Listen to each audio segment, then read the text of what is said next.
Hello guys, good morning. So, welcome back sa Usapang Network Marketing. Okay, ganito guys, kailangan lagi ka may backup. Okay, may backup ka na Facebook, may backup ka na number, may backup ka na WhatsApp account, may backup ka na sa email mo.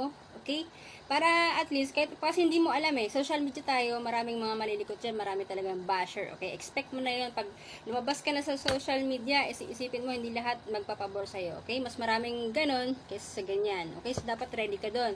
So, kailangan, kung sinabi nga, backup, kailangan, kasi minsan may nagbablock sa atin, may nagre-report, okay? Kahit maganda naman yung platform natin, okay? Minsan may mga ganun, hindi mo maiiwasan yan. Kasi minsan may mga tao na maiingit sa'yo, maiinis sa'yo, na ayaw ka na makita sa newsfeed nila, hindi nila alam mag-show less doon. So, ang ginagawa nila, nire-report nila yung mga content, kahit okay naman. So, kailangan meron kang backup para pag na-block yung account mo, meron kang pang open up, okay? So, kailangan ganun. Para, huwag ka mag-stick lang sa isang account. Pag update mo sa isa, may update ka